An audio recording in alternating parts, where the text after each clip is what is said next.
E tani do lidhemi edhe në linjë të drejt për drejt me kolegen ton Habiben, e cila do ketë bashkë bisedues zotri Fari Regjepin, me të cilin do flet edhe për organizimin e marshit të flamurit kombëtar. Nëse ka mundësi jemi në linjë. Përshëndetje Gjanan, sot ndodhemi në komunën e Sarajit ku po zhvillohet aktiviteti tradicional marshi flamurit kombëtar, ku këtu me mua është kryetari i Unionit Shqiptar Bjeshkatare, zotri Regjepi, ku do të na shpjegoj më shumë për këtë aktivitet. Përshëndetje dhe faleminderit që je pjesë e emisionit Ritmi i Ditës. Përshëndetje dhe faleminderit për interesin tuaj që të merrni një intervistë nga ne Bjeshkatar. Çfarë organizimi keni këtë të diele për ditën e flamurit 28 nëntorit? Njëjtë si kurse edhe vitin e kaluar, në thot edhe këtë vit, për nder të 28 nëntorit ditës e flamurit kombëtar, Unioni i Shoqatave Bjeshkatare Shqiptare këtu në Republikën e Maqedonisë, për me datë 30 nëntor 2025, në thot ditën e diel, organizon ngjitje deri te Maja Rasa, e cila gjendet në lartësi mbitetare 1369 metre dhe e cila gjendet po ashtu në territorin e qytetit të Shkupit, përkatësisht në komunën e Sarajit. Po, cili është mesazhi kryesor i marshit të flamurit kombëtar që ju dëshironi të përcjellni këtë vit? Po, njëjtë sikurse të gjitha shoqatat tjera, jo qeveritare, institucionet shtetërore, në çantia ato arsimore, që organizojnë përnder të ditës së flamurit në mënyrë simbolike, dhe ne bjeshkatarët dëshirojmë të dërgojmë një mesazh dhe të organizojmë një aktivitet, të kisha thënë historik, ka se 28 nëntori është datë historike e rëndësishme për ne shqiptarët, dhe do të thotë mblidhemi sa më tepër bjeshkatarë dhe njerëz të cilët janë, do të kisha thënë, dashamirë të natyrës, dhe kështu simbolikisht të gjithë së bashku ta festojmë këtë datë historike. Po, sa e rëndësishme është në fakt që kjo të organizohet në ditën e flamurit të traditave tona? Unioni i Shoqatave Bjeshkatare Shqiptare në kuadër të kalendarit të vet vjetor, u kushton rëndësi të madhe shënimit të datave historike, dhe një nga datat historike që ne po e organizojmë është pikërisht 28 nëntori, dita e flamurit, festë mbar shqiptare kudo që ato gjenë. Po, a mund të na përshkruani pak shkurtimisht për shtegun, ecjen dhe vështirësitë?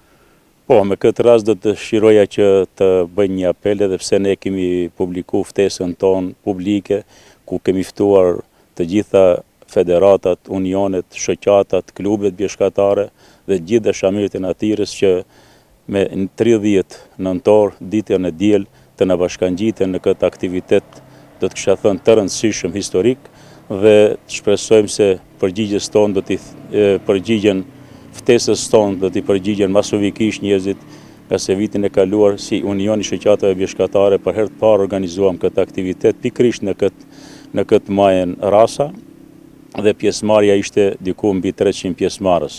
Shpresojmë dhe dëshirojmë që këtë vit ai numër të jetë edhe më i madh, po pse jo dhe të difishohet varësisht nga kushtet klimatike, cilët ndikojnë dukshëm në prezencën e pjesëmarrësve. Në fakt, a ka pjesëmarrës më shumë se vitin e kaluar apo? Ne si Unioni i Shoqatave Bjeshkatare jemi të përgatitur që t'i mirëpresim pavarësisht numrit, do thotë numri është i pakufizuar, dhe mos të harroj të theksoj se këtu një koqir i këtij organizimi janë dy shoqata bjeshkatare. Shoqata bjeshkatare Kroji nga Bukoviqi dhe shoqata bjeshkatare alpiniste Dardania nga Shkupi. Po, a ka interesim fakt më të madh se vitin e kaluar? Sa është interesimi i qytetarëve për këtë marrë? Ne deri ditën e premte kemi lënë afatin që ato të konfirmojnë pjesëmarrjen e tyre.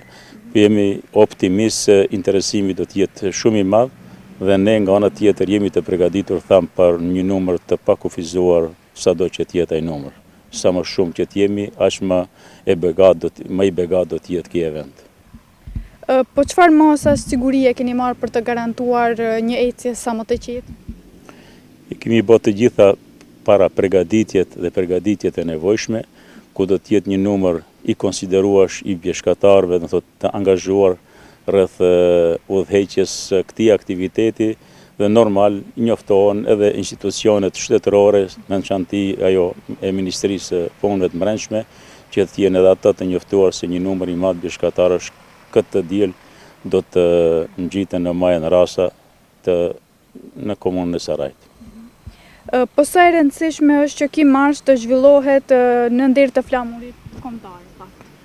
Pa diskutim se është i rëndësishëm, nga se çdo kush nga veprimet e kudo që gjendet, në të shënosh një datë historike, nënkupton të respektosh popullin tanë vetë në kështu me radhë. Po si ndihmon kjo aktivitet në promovimin e bukurive natyrore të malit të thatë dhe zonës të Sarajit? Po besoj se dukshëm ndikon në promovimin e bukurive natyrore këtu, dhe mos të harroj të them se kjo aktivitet mbahet edhe me mbështetjen e financiare, duke thënë, të komunës Sarajit, dhe ne si Unioni Shoqatave Bjeshkatare para një jave bëm edhe shënjëzimin e këtij shtegu, që për herë të parë është shënjëzu shtegu nga Matka deri në majën Rasa. Dhe besojmë se edhe ajo do të ndikojë për mysafirë që do t'i kemi ditën e diel. Po, a mendoni se kjo aktivitet do të zgjerohet edhe më shumë në vitet e ardhshme?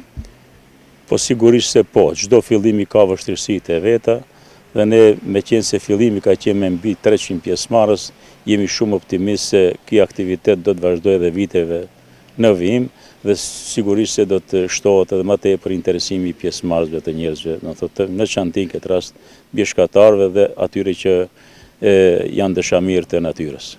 Po cili ndoshta është një mesazh që të doni t'ja u bëni të qytetarëve ndoshta që të marrin pjesë në këtë marsh? Me këtë rast do të kisha apelu deri tek të gjithë ata që janë të interesuar, në veçanti do të kisha apelu te gjenerata e re, pavarësisht gjinisë, me qenë se bëhet fjalë për një shteg të lehtë dhe i përshtatshëm edhe për fillestar, këtu mund të marrin pjesë të gjithë, pa përjashtim, me rëndësi është që të kenë pajisje, diçka do të kisha thënë konform stinës që gjendemi, dhe këtë tjetër si shteg është i lehtë, dikush që nuk kanë dalë asnjëherë ndoshta bëjë ecje në mal, këtë shteg mund të përshkoj, nga se qëllimi jonë është që sa më shumë njerëz të marrin pjesë, dhe janë të ftuar edhe ata cilët mund të kenë për herë të parë këtë ecje, dhe besoj që do të ndikon që në të ardhmen dhe ato mund edhe të antarësohen në kuadër të shoqatave bjeshkatare në Shkup e Gjetiu. Faleminderit zotëri Rexhepi për këtë informata. Faleminderit edhe për jush. Xhanan, po pra këto ishin informatat e fundit nga Unioni Shqiptar Bjeshkatar, kjo ishte gjithçka pra për sot. Të falimderit Habibe, të falimderit edhe zotri Fari, ju falimderit edhe për kontributin që i keni dhënë pikërisht për këtë ditë kaq të madhe kombëtare. Të falimderit Habibe.